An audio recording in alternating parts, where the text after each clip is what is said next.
Selamat pagi.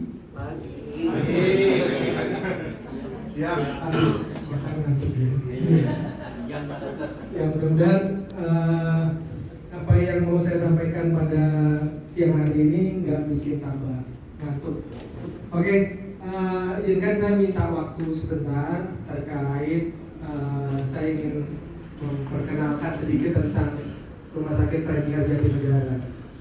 Jadi Rumah Sakit Premier Jatinegara ini kami menyebutnya sebagai tertiary hospital. Artinya apa dok? Apa ya? Rumah sakit yang banyak konsultannya lah gitu ya. Jadi layanannya layanan level 3 kalau di rumah sakit itu. Kalau di rumah sakit sesuai level rumah sakit ya, ada yang tipe D, tipe C, biasanya layanannya terbatas. Itu tier 1. Nanti yang sudah mulai ada sub-sub spesialis, ada tier 2. Kami kebetulan puji Tuhannya punya banyak konsultan dan profesor, sehingga memang secara layanan boleh dibilang kami layanannya level 3. Nah, saya mau cerita aja biar nggak ngantuk. Jadi kemarin, benar-benar kemarin, kami dapat kunjungan visitasi dari rumah sakit dari Taiwan. Minggu lalu tim saya lapor, dok, mau ada kunjungan nih dari rumah sakit Taiwan. Langsung dalam hati saya muncul dong ego nasionalisme. Mau ngapain nih? Apa mau narik pasien dari kita ke Taiwan sana? Enak aja saya pikir. Dia datang mau lihat radiologi. Terus pokoknya ketemu saya dulu. Nah, akhirnya mereka kemarin datang, ada 3 orang. Salah satunya si Dr. Chen ini yang laki-laki di sebelah saya. Ternyata beliau orang Indonesia, lahir besar di Medan, berapa puluh tahun lalu ambil pendidikan dokter di Taiwan, ternyata nggak boleh pulang kembali ke Indonesia. Jadi dia sudah 56 tahun di sana, ngajar, jadi dosen, jadi profesor, dan bekerja di rumah sakit pendidikan di sana. Nah, dari ngobrol-ngobrol itu,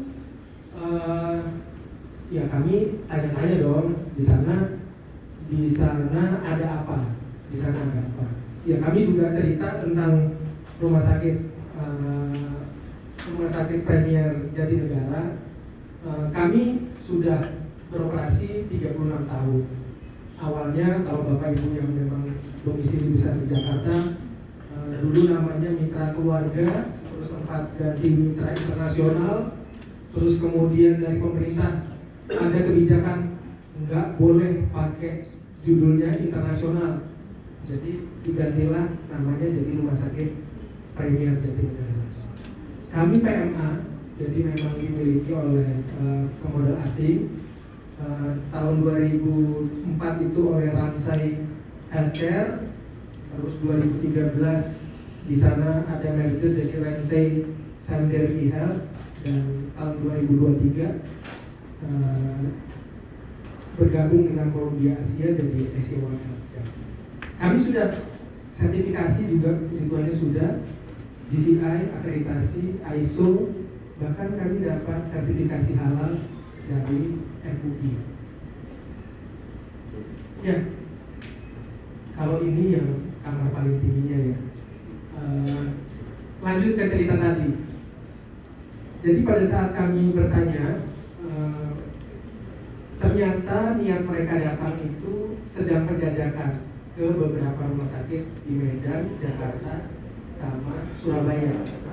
Karena ternyata informasi mereka itu rata-rata 1 bulan ada 1.000 lebih orang Indonesia ke rumah sakit mereka. Rumah sakit mereka aja loh, bukan Taiwan seluruhnya. Berarti kan jauh lebih banyak, 1.000 lebih.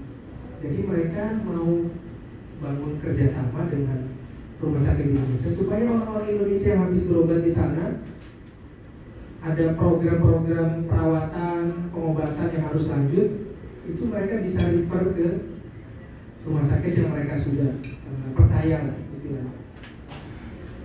Nah, dalam ini peluang yang saya pikirkan itu adalah peluang mengembalikan kepercayaan orang Indonesia yang milihnya berobat di Taiwan sana. Yang pasti kenapa orang berobat ke sana, mungkin selama ini ada banyak kekecewaan ya terkait pelayanan kesehatan di Indonesia. Nah, kami juga bertanya, kalau di sana orang-orang Indonesia yang berobat ke sana sakit apa sih dok? Jadi kami tanya orang-orang Indonesia yang ke Taiwan berobat buat penyakit apa sih? Nah, salah satunya, oh ada yang jantung dok. Oh, jantung ya.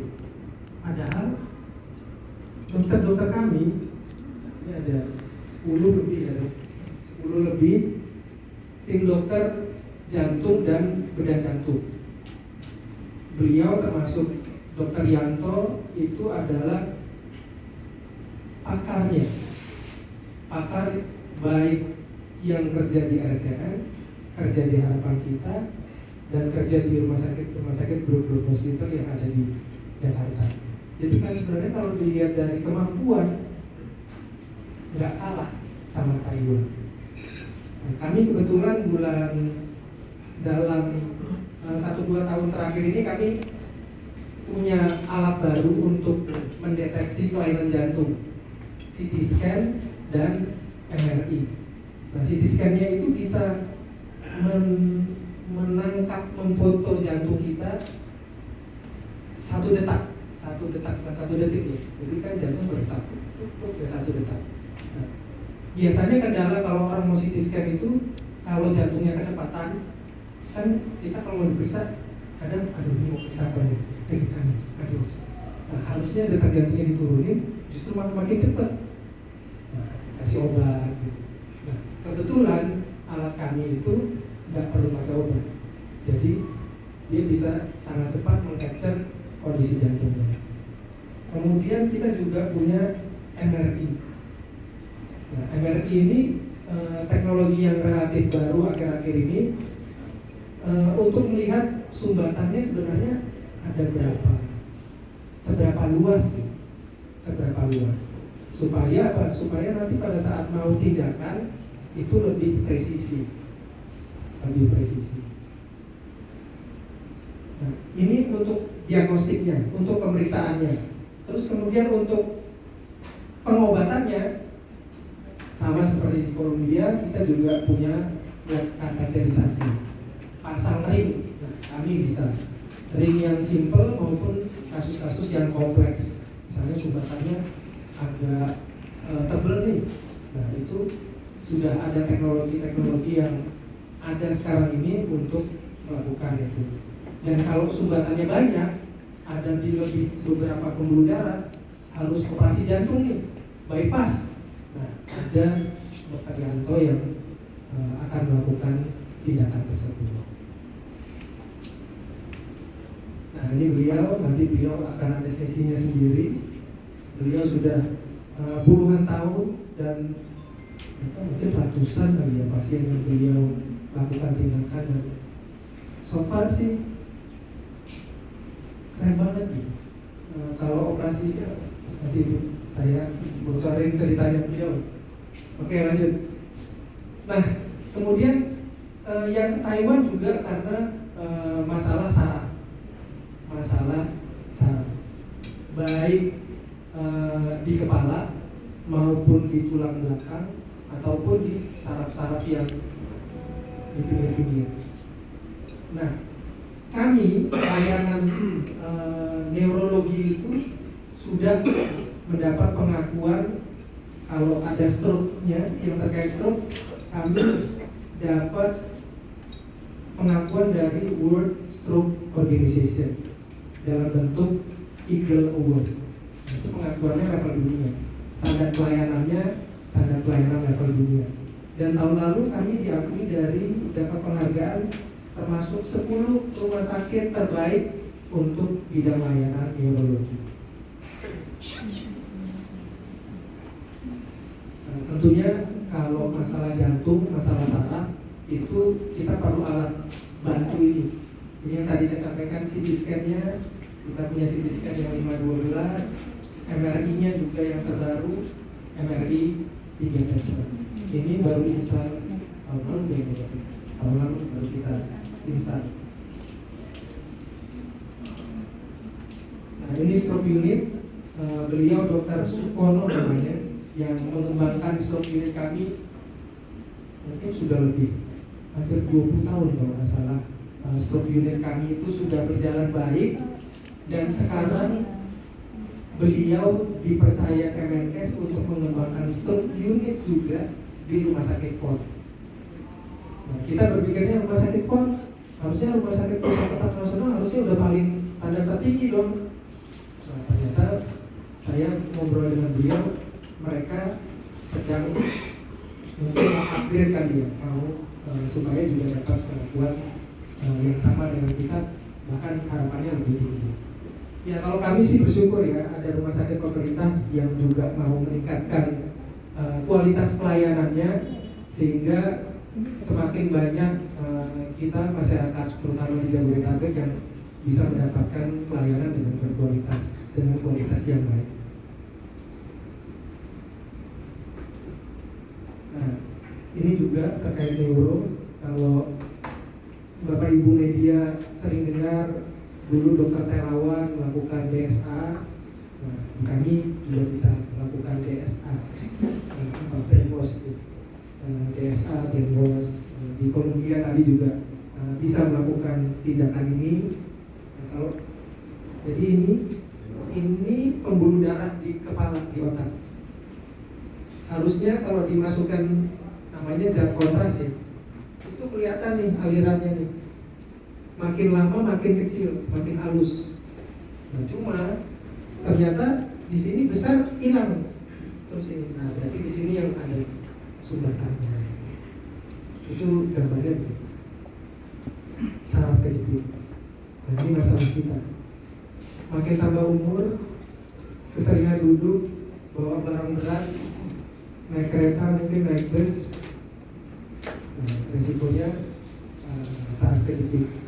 Kami juga bisa melakukan tindakan. Tadi yang Dokter P sampaikan ada yang PLBB, BS. Nah, itu untuk tindakan terkait saraf kejepit. Nah, MRI yang baru itu yang kami punya bisa untuk namanya mapping untuk kasus-kasus tumor di otak. Jadi kalau tumor di otak, kalau ukurannya kecil, kan mau operasi itu susah, apalagi di tengah-tengah. Operasi yang dibuka ya, jadi dibuka itu maksudnya tengkoraknya dilubangin, dilepas, terus kemudian mau ngambil tumornya. Nah, kalau tumornya di pinggir aja sih gampang, ini sudah kelihatan. Tapi kalau tumornya di tengah, nah itu perlu namanya gamma knife. Gamma knife. Mungkin Bapak Ibu pernah dengar beberapa tahun lalu ada satu grup rumah sakit yang punya alat gamma knife. Nah, RSCM punya gamma knife. Jadi rumah sakit pemerintah kita punya gamma knife.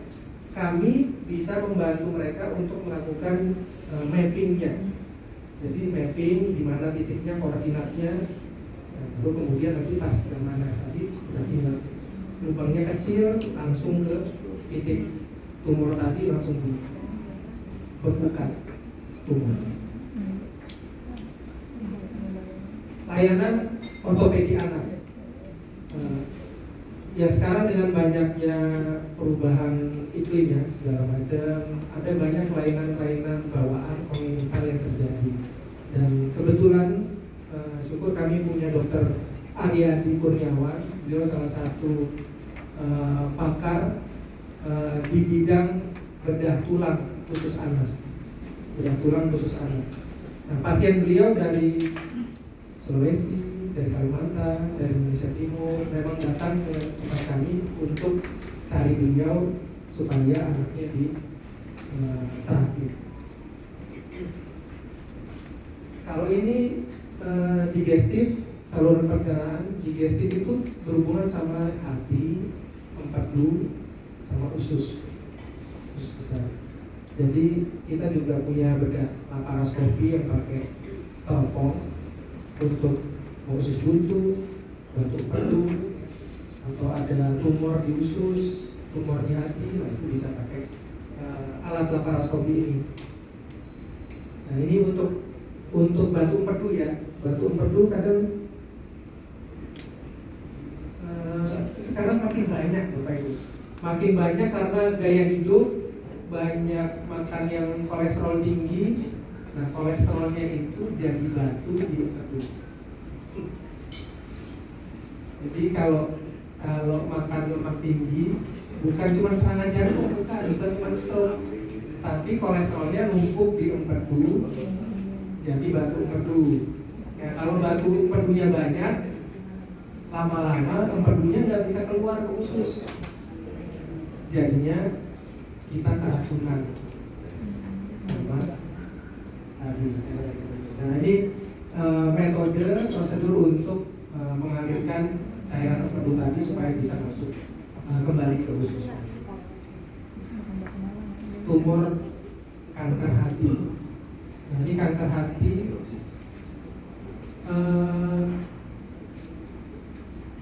semakin cepat dideteksi semakin baik, karena kalau terlambat dideteksi termasuk kasus yang berat yang kita bilang jelek gitu, prognosisnya atau kalau orang kena kanker hati itu parah lah istilahnya. Jadi kita berharap dengan alat-alat tadi yang diagnostik tadi kita bisa mendeteksi lebih cepat sebelum tumornya semakin besar. Urologi sama ya, terkait batu, prostat, batu mulai dari yang pakai metode teropong atau yang ditembak istilahnya SWL kita sebutnya, ditembak. Nah itu kami punya alatnya, dan kami juga punya urologi rekonstruksi. Jadi kalau mungkin ada yang pasang implan di kemaluannya, nah terus kemudian hasilnya kurang baik, kurang sesuai, atau implannya kualitasnya nggak bagus, justru malah rusak bentuknya. Nah kami punya dokter yang bisa merekonstruksi itu supaya fungsinya bisa kembali. Bukan cuma itu sih, kadang ada yang terkait karena kecelakaan, jadi terbentur di sisi sininya. Nah itu termasuk ranahnya beliau untuk merekonstruksi sehingga bisa tetap berfungsi. Mata. Nah ini layanan yang baru kami beberapa tahun ini baru kami develop ya, kurang lebih setara sama eye center di luaran.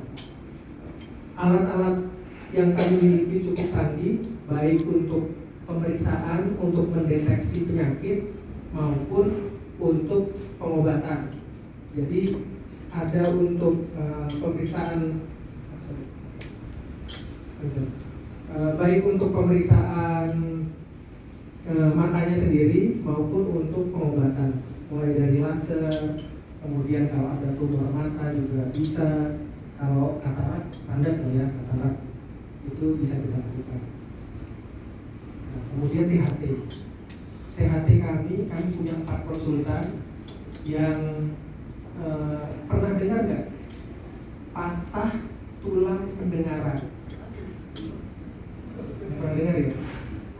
Saya juga setelah bertemu beliau ternyata ada ya nih, tulang pendengaran itu bisa patah. Ternyata ada beberapa situasi dan kejadian yang membuat tulang pendengarannya patah. Terus kemudian akhir-akhir ini makin sering kita pakai earphone. Nah, pasti tentunya itu ada banyak dampak negatifnya juga ya kalau kita enggak hitungan waktu. Nah, dokter-dokter kami bisa memperbaiki itu, baik yang sifatnya operasi maupun yang tanpa operasi. Bahkan kami punya dokter yang ahli pita suara.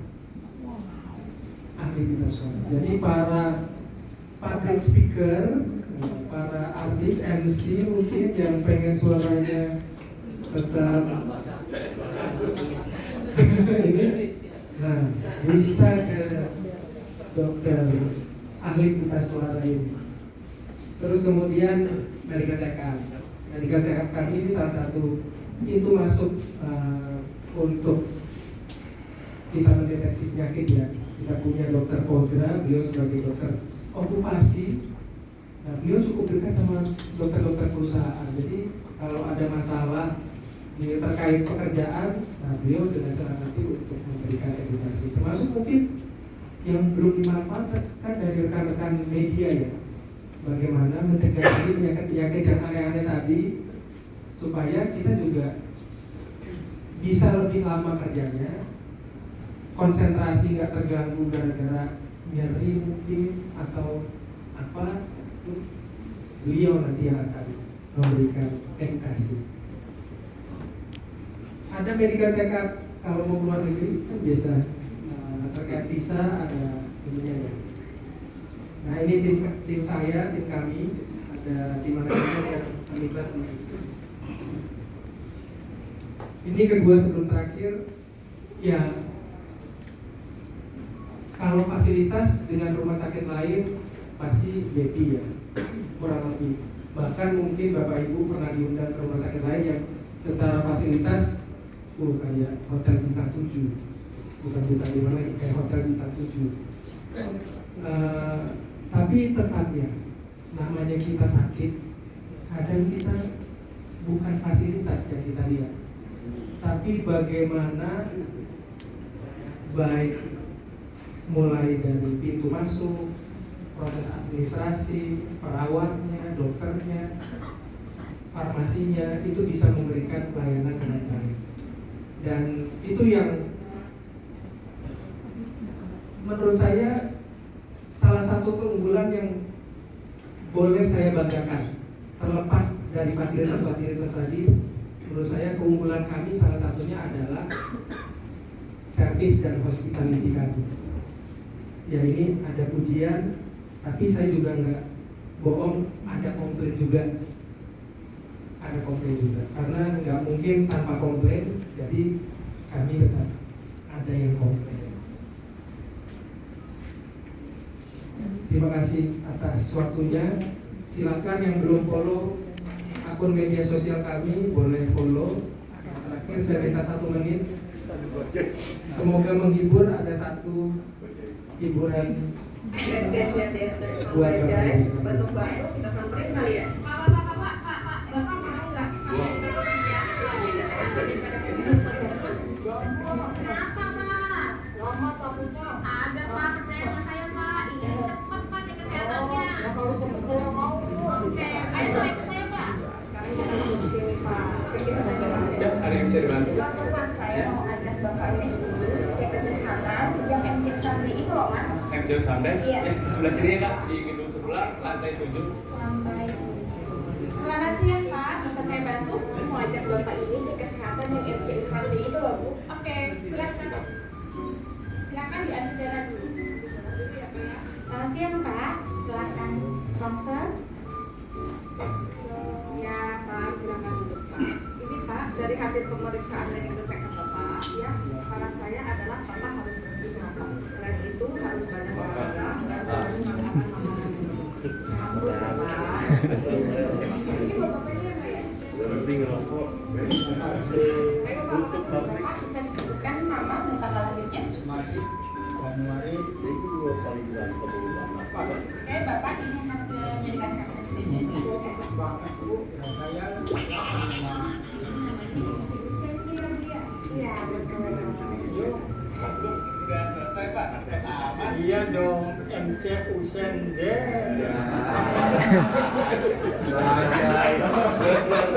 Aduh. Cocok bener. Bener aja ini. Terima kasih. Ya, makasih. Perjuangan. Satu juta ya kayak bapak tadi.